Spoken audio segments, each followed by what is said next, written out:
पार्वती प्रियपुत्राय पूर्वा सन्ध्या प्रवर्तते। उत्तिष्ठ गजराज्यास्य कर्तव्यं लोकपालनम्। उत्तिष्ठोत्तिष्ठ विघ्नेश उत्तिष्ठ गणनायक। उत्तिष्ठ गिरिजापुत्रा जगतां मङ्गलं कुरु। श्रीकाणिपाकवरसिद्धिविनायकत्वं प्रीत्याद्य जागृहि कुरु प्रियमङ्गलानि। त्रैलोक्यरक्षणकराणि महोज्ज्वलानि। श्रीमद्विनायक विभो तव सुप्रभातम्। श्रीमद्विहारपुरवास शिवात्मजात कूपोद्भवाद्भुतविलास स्वयंभूमूर्ते। श्रीदेव शङ्खलिखिताश्रितपादपद्म। श्रीमद्विनायक विभो तव सुप्रभातम्। श्रीनारिकेळवनशोभितपुष्टिगात्र क्षीराभिषिक्त शुभविग्रह तत्त्वमूर्ते। दिव्याङ्गमूषिकसुवाहनमोदरूप श्रीमद्विनायक विभो तव सुप्रभातम्। श्रीकाणिपाकवरभूतलवासतुष्ट हे आदिपूज्य अरुणारुणभानुतेज। प्राचीदिशाम्बरमिदं रविकान्तिनिष्ठं श्रीमद्विनायक विभो तव सुप्रभातम्। श्रीबाहुदा शुभतरङ्गसुबाहुदत्त सुस्निग्धशीतलकणानपि सङ्गृहीत्य प्रभातवायुरिहयास्यति सेवनाय श्रीमद्विनायक विभो तव सुप्रभातम्। गौरीकराम्बुजसुलालितदिव्यवक्त्र श्रीकण्ठमानसमुदाकरमोदरूप कैलासशैलशिखरस्थितबालभानो श्रीमद्गणेश्वर विभो तव सुप्रभातम्। दूर्वाङ्कुराणि जलजानि सुपुष्पकाणि बिल्वानि पूजनविधौ च सुसज्जितानि। नित्यार्चनोत्सुकमदोत्कटवारणास्य श्रीमद्गणेश्वर विभो तव सुप्रभातम्। हृत्कूपमध्य समुपस्थितचित्स्वरूप कूटस्थतत्त्वमिदमेव हि बोधनेन त्वामत्र भासि विदधासि समस्तशोभान् श्रीमद्गणेश्वर विभो तव सुप्रभातम्। श्रीमुद्गलाख्यमुनिसन्नुत सच्चरित्र वासिष्ठगृत्समदमुख्य ऋषीश्वरीत्या वेदोक्तदेवगणमन्त्रगणादिनाथ श्रीमद्गणेश्वर विभो तव सुप्रभातम्। ऋग्वेदकीर्तितगणाधिपज्येष्ठराज त्वं ब्रह्मणस्पतिरिति प्रकटीकृतोऽसि। आधर्वशीर्षमनुमन्त्रितदिव्यमूर्ते श्रीमद्गणेश्वर विभो तव सुप्रभातम्। ब्रह्मादिदेव परिकीर्तितवेदपाठाः त्वच्छूर्पकर्णकुहरौ प्रविशन्ति देवाः। श्रुत्याधुनैव परिपालय धर्मसङ्घान् श्रीवल्लभेश भगवन् तव सुप्रभातम्। हेरम्बलम्ब जठराद्भुत दिव्यगात्र प्रारम्भपूजनमिदं दयया गृहीत्वा सर्वाशुभानि परिनाशय सर्वपुत्र श्रीवल्लभेश भगवन् तव सुप्रभातम्। भानुदयेन न हि दृश्यति चन्द्रबिम्बं त्वत्फालदेश शशिरेव विभाति नित्यं। सत्यस्वरूप निगमागमसन्नुताङ्घ्रे श्रीवल्लभेश भगवन् तव सुप्रभातम्। कालाग्निरुद्रसुतकालनियामकत्वं कालानुकूलफलदोऽसि कलामयोऽसि। कल्याणकारक कलाधर शेखरोऽसि श्रीवल्लभेश भगवन् तव सुप्रभातम्।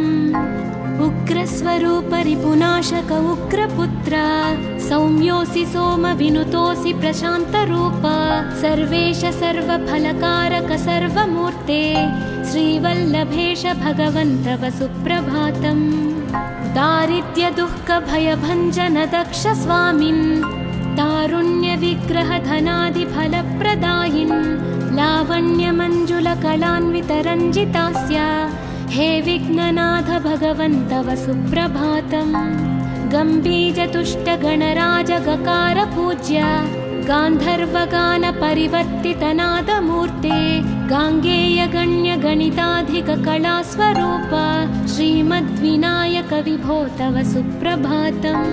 मूलादिचक्रनिलयोच्युतयोगमूर्ते त्वामादिदेवमनुचिन्त्य तरन्ति भक्ताः रागादिदोषपरिहारकवेदवेद्या हे विघ्ननाथ भगवन् तव सुप्रभातम्।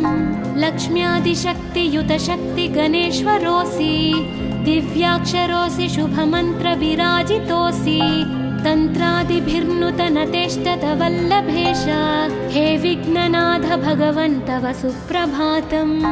नागोपवीतधरनाथ विनोदचित्त नागास्य नाशितमहाघनतानुरक्त आनन्दतुन्दिलतनो बहिरान्तरस्थ हे विघ्ननाथ भगवन् तव सुप्रभातम्। भद्रे भवक्त्र नवभद्रद भद्रतेज रुद्रप्रियात्मज मदद्रवशक्तियुक्त आद्रीशजा मधुरवत्सलता निधान हे विघ्ननाथ भगवन् तव सुप्रभातम्। सर्वार्थसिद्धिफलदायक बुद्धिदायिन् विघ्नाद्रिवज्रपरिपूज्य चतुर्थीकाले भद्रं पदं दिशसि भक्तगणार्थितोऽसि हे विघ्ननाथ भगवन् तव सुप्रभातम्। बालादिभव्य बहुरूपधरोऽसि देव चिन्तामणिस्त्वमसि सर्वफलप्रदोऽसि त्वन्नाम दिव्यमणिरस्ति जगद्धिताय हे विघ्ननाथ भगवन् तव सुप्रभातम्।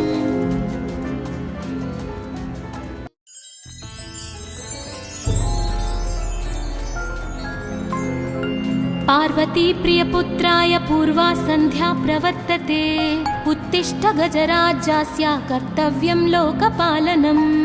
उत्तिष्ठोत्तिष्ठ विघ्नेश उत्तिष्ठ गणनायक उत्तिष्ठ गिरिजापुत्रा जगतां मङ्गलं कुरु। श्रीकाणिपाकवरसिद्धिविनायकत्वं प्रीत्याद्यजागृहि कुरु प्रियमङ्गलानि त्रैलोक्यरक्षणकराणि महोज्ज्वलानि श्रीमद्विनायक विभो तव सुप्रभातम्। श्रीमद्विहारपुरवास शिवात्मजात कूपोद्भवाद्भुतविलास स्वयंभुमूर्ते श्रीदेव शङ्खलिखिताश्रितपादपद्मा श्रीमद्विनायक विभो तव सुप्रभातम्। श्रीनारिकेळवनशोभितपुष्टिगात्र क्षीराभिषिक्त शुभविग्रह तत्त्वमूर्ते दिव्याङ्गमूषिकसुवाहनमोदरूप श्रीमद्विनायक विभो तव सुप्रभातम्। श्रीकाणिपाकवरभूतलवासतुष्ट हे आदिपूज्य अरुणारुणभानुतेज प्राचीदिशाम्बरमिदं रविकान्तिनिष्ठं श्रीमद्विनायक विभो तव सुप्रभातम्। श्रीबाहुदा शुभतरङ्गसुबाहुदत्त सुस्निग्धशीतलकणानपि सङ्गृहीत्य प्रभातवायुरिहयास्यति सेवनाय श्रीमद्विनायक विभो तव सुप्रभातम्। गौरीकराम्बुजसुलालितदिव्यवक्त्र श्रीकण्ठमानसमुदाकरमोदरूप कैलासशैलशिखरस्थितबालभानो श्रीमद्गणेश्वर विभो तव सुप्रभातम्। दूर्वाङ्कुराणि जलजानि सुपुष्पकाणि बिल्वानि पूजनविधौ च सुसज्जितानि नित्यार्चनोत्सुकमदोत्कटवारणास्य श्रीमद्गणेश्वर विभो तव सुप्रभातम्। हृत्कूपमध्यसमुपस्थितचित्स्वरूप कूटस्थतत्त्वमिदमेव हि बोधनेन त्वामत्र भासि विदधासि समस्तशोभान् श्रीमद्गणेश्वर विभो तव सुप्रभातम्। श्रीमुद्गलाख्यमुनिसन्नुतसच्चरित्र वासिष्ठकृत्समदमुख्य ऋषीश्वरीत्या वेदोक्तदेवगणमन्त्रगणादिनाथ श्रीमद्गणेश्वर विभो तव सुप्रभातम्। ऋग्वेदकीर्तितगणाधिपज्येष्ठराज त्वं ब्रह्मणस्पतिरिति प्रकटीकृतोऽसि आधर्वशीर्षमनुमन्त्रितदिव्यमूर्ते श्रीमद्गणेश्वर विभो तव सुप्रभातम्। ब्रह्मादिदेव परिकीर्तितवेदपाठाः त्वच्छूर्पकर्णकुहरौ प्रविशन्ति देवाः श्रुत्याधुनैव परिपालय धर्मसङ्घान् श्रीवल्लभेश भगवन् तव सुप्रभातम्। हेरम्बलम्ब जठराद्भुत दिव्यगात्र प्रारम्भपूजनमिदं दयया गृहीत्वा सर्वाशुभानि परिनाशय सर्वपुत्र श्रीवल्लभेश भगवन् तव सुप्रभातम् भानुदयेन न हि दृश्यति चन्द्रबिम्बं त्वत्फालदेश शशिरेव विभाति नित्यं सत्यस्वरूप निगमागमसन्नुताङ्घ्रे श्रीवल्लभेश भगवन् तव सुप्रभातम् कालाग्निरुद्रसुतकालनियामकत्वं कालानुकूलफलदोऽसि कलामयोऽसि कल्याणकारक कलाधरशेखरोऽसि श्रीवल्लभेश भगवन् तव सुप्रभातम् उग्रस्वरूप रिपुनाशक उग्रपुत्र सौम्योऽसि सोमविनुतोऽसि प्रशान्तरूप सर्वेश सर्वफलकारक सर्वमूर्ते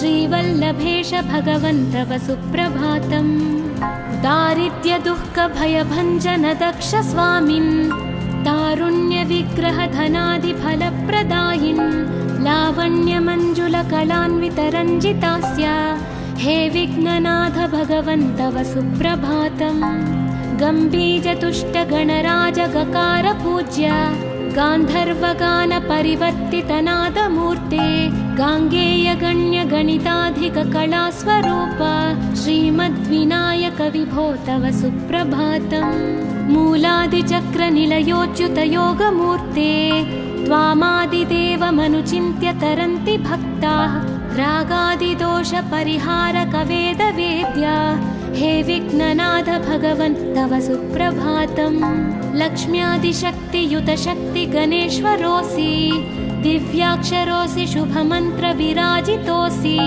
तन्त्रादिभिर्नुतनतेष्टतवल्लभेश हे विघ्ननाथ भगवन् तव सुप्रभातम् नागोपवीतधरनाथ विनोदचित्त नागास्य नाशित महाघनतानुरक्त आनन्दतुन्दिलतनो बहिरान्तरस्थ हे विघ्ननाथ भगवन् तव सुप्रभातम् भद्रे भवक्त्र नवभद्रद भद्रतेज रुद्रप्रियात्मज मदद्रव शक्तियुक्त आद्रीशजा मधुरवत्सलता निधान हे विघ्ननाथ भगवन् तव सुप्रभातम् सर्वार्थसिद्धिफलदायक बुद्धिदायिन् विघ्नाद्रिवज्रपरिपूज्य चतुर्थी काले भद्रं पदं दिशसि भक्तगणार्थितोऽसि हे विघ्ननाथ भगवन् तव सुप्रभातम् बालादिभव्य बहुरूपधरोऽसि देव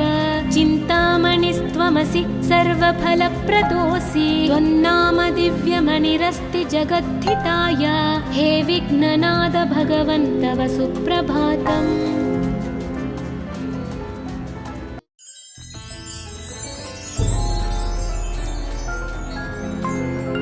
पार्वती प्रियपुत्राय पूर्वा सन्ध्या प्रवर्तते उत्तिष्ठ गजराज्यास्य कर्तव्यं लोकपालनम् उत्तिष्ठोत्तिष्ठ विघ्नेश उत्तिष्ठ गणनायक उत्तिष्ठ गिरिजापुत्रा जगतां मङ्गलं कुरु श्रीकाणिपाकवरसिद्धिविनायकत्वं प्रीत्याद्य जागृहि कुरु प्रियमङ्गलानि त्रैलोक्यरक्षणकराणि महोज्ज्वलानि श्रीमद्विनायक विभो तव सुप्रभातम् श्रीमद्विहारपुरवास शिवात्मजात कूपोद्भवाद्भुतविलास स्वयंभुमूर्ते श्रीदेव शङ्खलिखिताश्रितपादपद्मा श्रीमद्विनायक विभो तव सुप्रभातम् श्रीनारिकेळवनशोभितपुष्टिगात्र क्षीराभिषिक्त शुभविग्रह तत्त्वमूर्ते दिव्याङ्गमूषिकसुवाहनमोदरूप श्रीमद्विनायक विभो तव सुप्रभातम् श्रीकाणिपाकवरभूतलवासतुष्ट हे आदिपूज्य अरुणारुणभानुतेज प्राचीदिशाम्बरमिदं रविकान्तिनिष्ठं श्रीमद्विनायक विभो तव सुप्रभातम् श्रीबाहुदा शुभतरङ्ग सुबाहुदत्त सुस्निग्धशीतलकणानपि सङ्गृहीत्य प्रभातवायुरिहयास्यति सेवनाय श्रीमद्विनायक विभो तव सुप्रभातम् गौरीकराम्बुजसुलालितदिव्यवक्त्र श्रीकण्ठमानसमुदाकरमोदरूप कैलासशैलशिखरस्थितबालभानो श्रीमद्गणेश्वर विभो तव सुप्रभातम्। दूर्वाङ्कुराणि जलजानि सुपुष्पकाणि बिल्वानि पूजनविधौ च सुसज्जितानि नित्यार्चनोत्सुकमदोत्कटवारणास्य श्रीमद्गणेश्वर विभो तव सुप्रभातम्। हृत्कूपमध्य समुपस्थितचित्स्वरूप कूटस्थतत्त्वमिदमेव हि बोधनेन त्वामत्र भासि विदधासि समस्तशोभान् श्रीमद्गणेश्वर विभो तव सुप्रभातम्। श्रीमुद्गलाख्यमुनिसन्नुत सच्चरित्र वासिष्ठकृत्समदमुख्य ऋषीश्वरीत्या वेदोक्तदेवगणमन्त्रगणादिनाथ श्रीमद्गणेश्वर विभो तव सुप्रभातम्। ऋग्वेदकीर्तितगणाधिपज्येष्ठराज त्वं ब्रह्मणस्पतिरिति प्रकटीकृतोऽसि आधर्वशीर्षमनुमन्त्रितदिव्यमूर्ते श्रीमद्गणेश्वर विभो तव सुप्रभातम्। ब्रह्मादिदेव परिकीर्तितवेदपाठाः त्वच्छूर्पकर्णकुहरौ प्रविशन्ति देवाः श्रुत्याधुनैव परिपालय धर्मसङ्घान् श्रीवल्लभेश भगवन् तव सुप्रभातम्। हेरम्बलम्ब जठराद्भुतदिव्यगात्र प्रारम्भपूजनमिदं दयया गृहीत्वा सर्वाशुभानि परिनाशय सर्वपुत्र श्रीवल्लभेश भगवन् तव सुप्रभातम्। भानुदयेन न हि दृश्यति चन्द्रबिम्बं त्वत्फालदेश शशिरेव विभाति नित्यं सत्यस्वरूप निगमागमसन्नुताङ्घ्रे श्रीवल्लभेश भगवन् तव सुप्रभातम्। कालाग्निरुद्रसुतकालनियामकत्वं कालानुकूलफलदोऽसि कलामयोऽसि कल्याणकारककलाधरशेखरोऽसि श्रीवल्लभेश भगवन् तव सुप्रभातम्। उग्रस्वरूप रिपुनाशक उग्रपुत्र सौम्योऽसि सोमविनुतोऽसि प्रशान्तरूप सर्वेश सर्वफलकारक सर्वमूर्ते श्रीवल्लभेश भगवन् तव सुप्रभातम्। दारिद्र्यदुःखभयभञ्जन दक्ष स्वामिन् तारुण्यविग्रहधनादिफलप्रदायिन् लावण्यमञ्जुलकलान्वितरञ्जितास्य हे विघ्ननाथ भगवन् तव सुप्रभातम्। गम्भीजतुष्टगणराजगकार पूज्य गान्धर्वगानपरिवर्तितनादमूर्ते गाङ्गेयगण्यगणिताधिककलास्वरूप श्रीमद्विनायक विभो तव सुप्रभातम्। मूलादिचक्रनिलयोच्युतयोगमूर्ते त्वामादिदेवमनुचिन्त्य तरन्ति भक्ताः रागादिदोषपरिहारकवेदवेद्या हे विघ्ननाथ भगवन् तव सुप्रभातम्। लक्ष्म्यादिशक्तियुतशक्तिगणेश्वरोऽसि दिव्याक्षरोऽसि शुभमन्त्रविराजितोऽसि तन्त्रादिभिर्नुतनतेष्टतवल्लभेश हे विघ्ननाथ भगवन् तव सुप्रभातम्। नागोपवीतधरनाथ विनोदचित्त नागास्य नाशित महाघनतानुरक्त आनन्दतुन्दिलतनो बहिरान्तरस्थ हे विघ्ननाथ भगवन् तव सुप्रभातम्। भद्रे भवक्त्र नवभद्रद भद्रतेज रुद्रप्रियात्मज मदद्रव शक्तियुक्त आद्रीशजा मधुरवत्सलता निधान हे विघ्ननाथ भगवन् तव सुप्रभातम्। सर्वार्थसिद्धिफलदायक बुद्धिदायिन् विघ्नाद्रिवज्रपरिपूज्य चतुर्थी काले भद्रं पदं दिशसि भक्तगणार्थितोऽसि हे विघ्ननाथ भगवन् तव सुप्रभातम्। बालादिभव्य बहुरूपधरोऽसि देव चिन्तामणिस्त्वमसि सर्वफलप्रदोऽसि त्वन्नाम दिव्यमणिरस्ति जगद्धिताय हे विघ्ननाथ भगवन् तव सुप्रभातम्।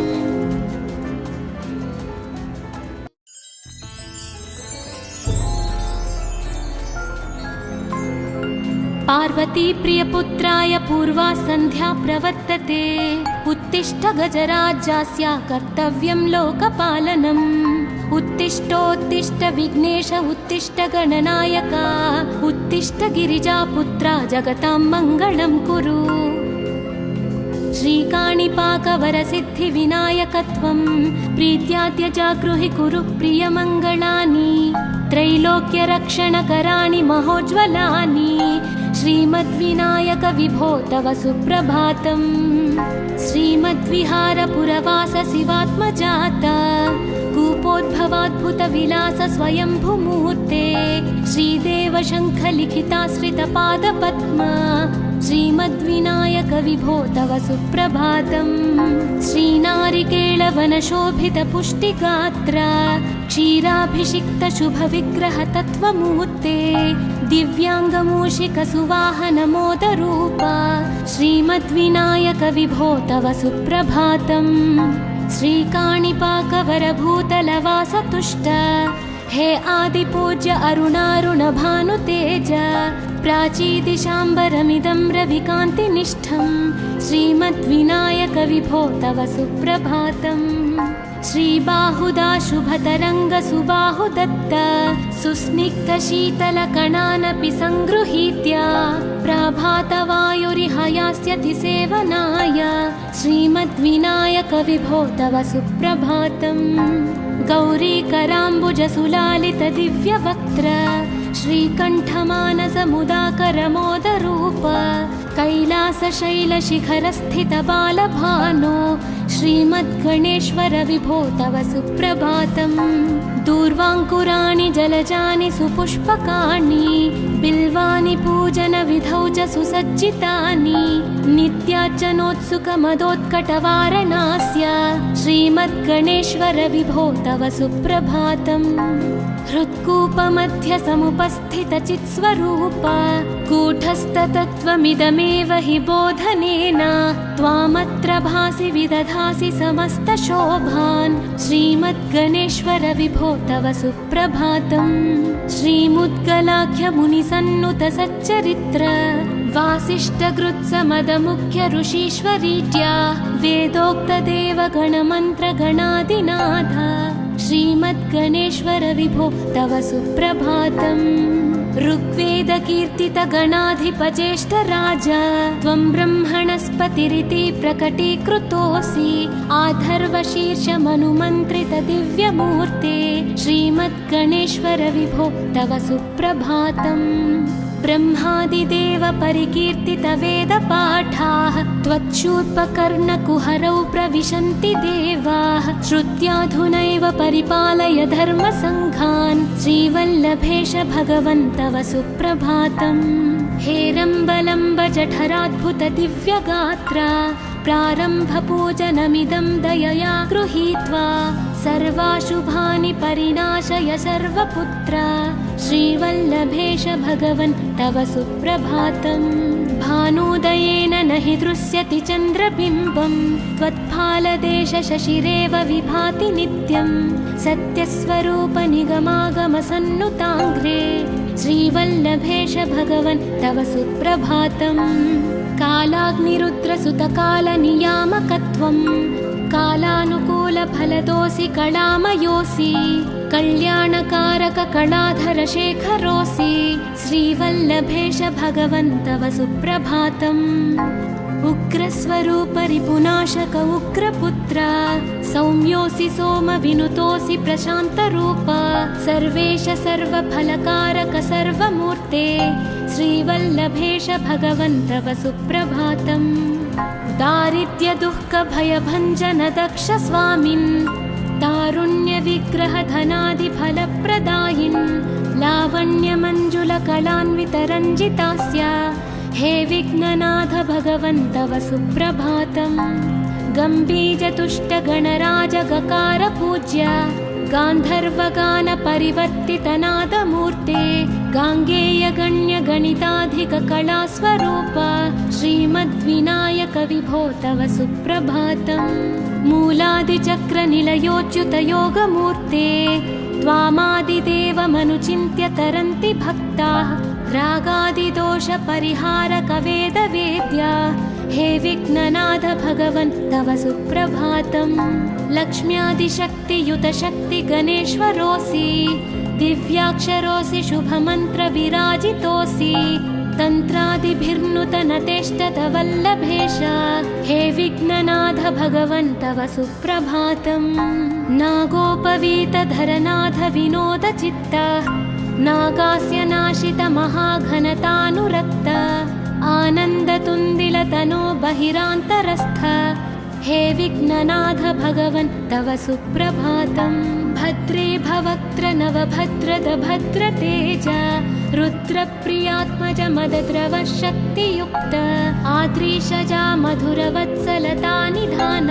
हे विघ्ननाथ भगवन् तव सुप्रभातम्। सर्वार्थसिद्धिफलदायक बुद्धिदायिन्, विघ्नाद्रिवज्रपरिपूज्य चतुर्थीकाले, भद्रं पदं दिशसि भक्तगणार्थितोऽसि, हे विघ्ननाथ भगवन् तव सुप्रभातम्। बालादिभव्य बहुरूपधरोऽसि देव, चिन्तामणिस्त्वमसि सर्वफलप्रदोऽसि, त्वन्नाम दिव्यमणिरस्ति जगद्धिताय, हे विघ्ननाथ भगवन् तव सुप्रभातम्।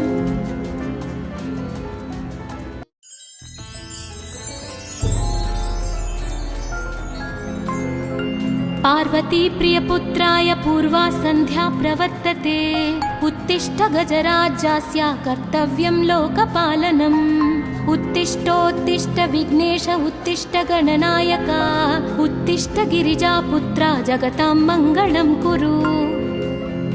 श्रीकाणिपाकवरसिद्धिविनायकत्वं प्रीत्याद्य जागृहि कुरु प्रियमङ्गलानि, त्रैलोक्यरक्षणकराणि महोज्ज्वलानि, श्रीमद्विनायक विभो तव सुप्रभातम्। श्रीमद्विहारपुरवास शिवात्मजाता, कूपोद्भवाद्भुतविलास स्वयंभुमूर्ते, श्रीदेव शङ्खलिखिताश्रितपादपद्मा, श्रीमद्विनायक विभो तव सुप्रभातम्। श्रीनारिकेळवनशोभितपुष्टिगात्र, क्षीराभिषिक्त शुभविग्रह तत्त्वमूर्ते, दिव्याङ्गमूषिकसुवाहनमोदरूपा, श्रीमद्विनायक विभो तव सुप्रभातम्। श्रीकाणिपाकवरभूतलवासतुष्ट, हे आदिपूज्य अरुणारुणभानुतेज, प्राचीदिशाम्बरमिदं रविकान्तिनिष्ठं, श्रीमद्विनायक विभो तव सुप्रभातम्।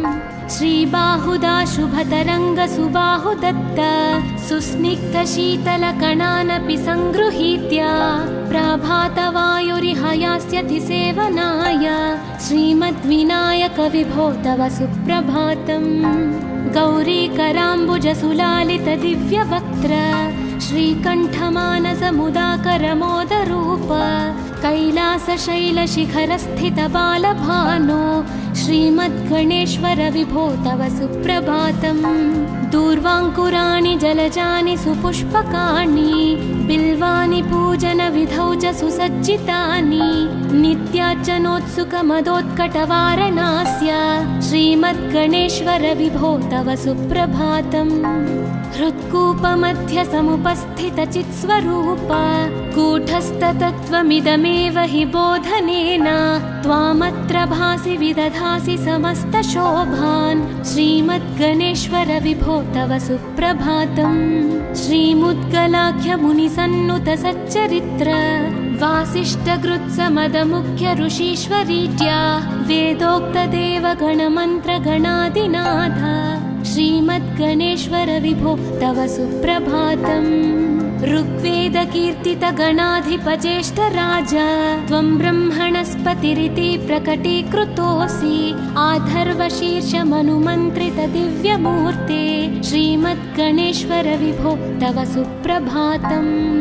ब्रह्मादिदेव परिकीर्तितवेदपाठाः, त्वच्छूर्पकर्णकुहरौ प्रविशन्ति देवाः, श्रुत्याधुनैव परिपालय धर्मसङ्घान्, श्रीवल्लभेश भगवन् तव सुप्रभातम्। हेरम्बलम्ब जठराद्भुत दिव्यगात्र, प्रारम्भपूजनमिदं दयया गृहीत्वा, सर्वाशुभानि परिनाशय सर्वपुत्र श्रीवल्लभेश भगवन् तव सुप्रभातम् भानुदयेन न हि दृश्यति चन्द्रबिम्बम् त्वत्फालदेश शशिरेव विभाति नित्यम् सत्यस्वरूप निगमागमसन्नुताङ्घ्रे श्रीवल्लभेश भगवन् तव सुप्रभातम् कालाग्निरुद्रसुतकालनियामकत्वम् कालानुकूलफलदोऽसि कलामयोऽसि कल्याणकारक कलाधर शेखरोऽसि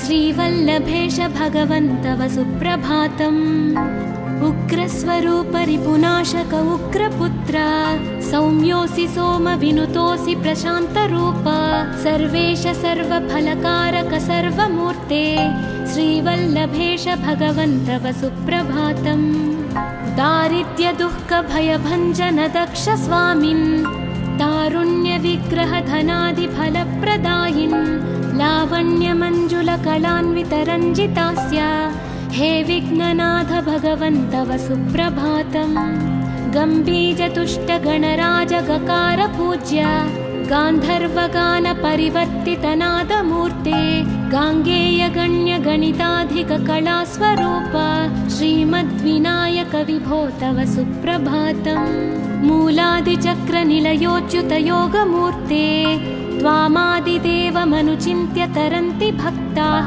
रागादिदोष परिहारक वेदवेद्य हे विघ्ननाथ भगवन् तव सुप्रभातम् लक्ष्म्यादिशक्तियुत शक्ति गणेश्वरोऽसि दिव्याक्षरोऽसि शुभमन्त्र विराजितोऽसि तन्त्रादिभिर्नुत नतेष्टत वल्लभेश हे विघ्ननाथ भगवन् तव सुप्रभातम् नागोपवीत धरनाथ विनोद चित्त नागास्य नाशित महाघनतानुरक्त आनन्दतुन्दिल तनो बहिरान्तरस्थ हे विघ्ननाथ भगवन् तव सुप्रभातम् भद्रे भवक्त्र नवभद्रद भद्रतेज रुद्रप्रियात्मज मदद्रव शक्तियुक्त आद्रीशजा मधुरवत्सलता निधान हे विघ्ननाथ भगवन् तव सुप्रभातम् सर्वार्थसिद्धिफलदायक बुद्धिदायिन् विघ्नाद्रिवज्र परिपूज्य चतुर्थी काले भद्रं पदं दिशसि भक्तगणार्थितोऽसि हे विघ्ननाथ भगवन् तव सुप्रभातम् बालादिभव्य बहुरूपधरोऽसि देव चिन्तामणिस्त्वमसि सर्वफलप्रदोऽसि त्वन्नाम दिव्यमणिरस्ति जगद्धिताय हे विघ्ननाथ भगवन् तव सुप्रभातम्